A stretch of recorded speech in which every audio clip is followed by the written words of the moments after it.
Hello everyone, and welcome to the Imposters Club. I'm your host, Teddy Kim, and today I have some great news. I finally managed to get all of the show notes from past episodes out on the interwebs. If you're interested in reading the show notes, you can just mosey on over to impostersclub.io. There's also a forum for submitting podcast topic suggestions. I'd love to hear from you, so don't be shy. The website uses a platform called Mighty Networks. I decided to go with Mighty Networks because over time, I would like to evolve the Imposters Club into a real community, separate and apart from Facebook. Nothing against Facebook, but it's Facebook. Anywho, impostersclub.io, check it out. Okay, today I want to talk about the Techie's Dilemma. What the F is the Techie's Dilemma? Allow me to explain. Bear with me. Imagine that you are a dishwasher at a restaurant. Being a dishwasher is hard. In any restaurant, the dishwashers work the hardest and get paid the least. Naturally, after a couple years of getting blasted with scalding water and spattered with half-eaten food, you might get it into your head to start your own restaurant. Your line of reasoning goes something like this. I am a pawn in this restaurant. No one listens to my ideas. My managers are incompetent. My coworkers treat me like a second-class citizen. The hours are brutal, and the working conditions are appalling. I could run a restaurant better than this. Yeah, dare to dream, right? But then reality sets in. You probably could run a restaurant, and you might even do it well. But there's something standing in your way. Capital, or the lack of it to be precise. You see, you really can't get a restaurant off the ground without a huge amount of capital. Where I live in Minneapolis, a typical commercial lease is around $30 per square foot, which means for a 5,000 square foot restaurant, your first year lease expenses will be around $150,000. And we haven't even talked about permits, licenses, insurance, bookkeeping, point-of-sale software, supplies, signage, payroll, and all of the other expenses that go into a restaurant. When all is said and done, you could easily be looking at $1 million investment. In order to get your idea off the ground, you're going to need backers. But who's going to back you? You're a dishwasher, remember? Now, let's flip the scenario. You're not a dishwasher in a restaurant, you're a programmer in a tech company. Here's a sample of your inner dialogue. Ahem. I'm a pawn in this tech company. No one listens to my ideas. My managers are incompetent. My coworkers treat me like a second-class citizen.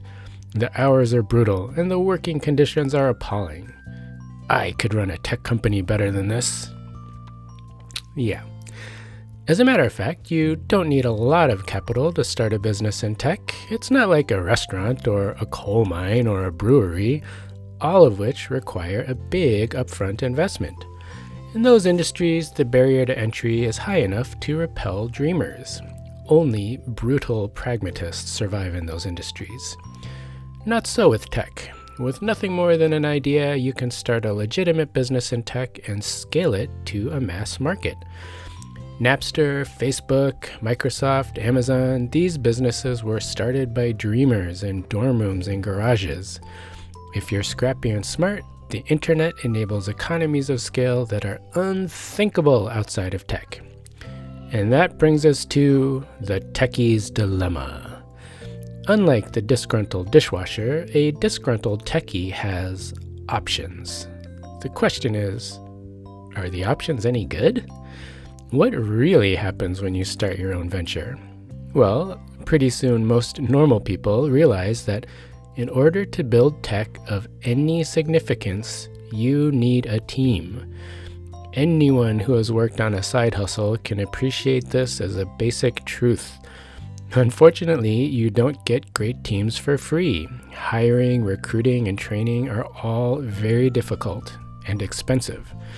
And once you have a team, well, then you have to manage them every day, forever. Unfortunately, to build tech, you need techies, and you know what that means. Inevitably, you're going to end up with a few Eeyores and malcontents. So you start dealing with people problems instead of tech problems. Slowly, a creeping realization sets in.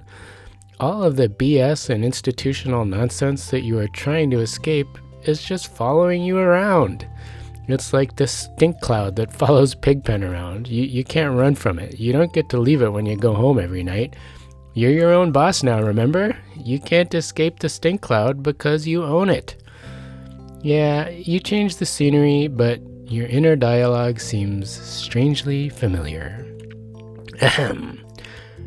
I am a pawn in this tech company. No one listens to my ideas. My employees are incompetent. My investors treat me like a second-class citizen. The hours are brutal and the working conditions are appalling.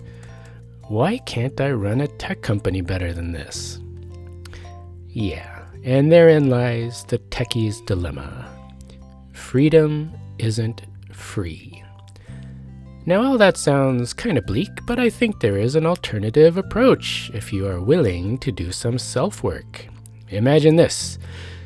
Instead of expecting your employer to make you happy, what if you took responsibility for your own happiness?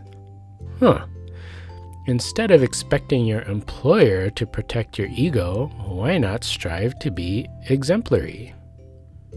Instead of being passive-aggressive, what if you planned to leave, but only after making your company better than you found it? What's in it for you? Good question. How about this? If you can learn how to make your own party, you can finally get rid of the pigpen stink cloud that mysteriously follows you around from job to job and boss to boss. That feels like freedom to me. Yeah, you will have to do some self-work, and self-work is hard. It's so much easier to accept the default settings. But remember, freedom isn't free. The question is, are you willing to pay the price?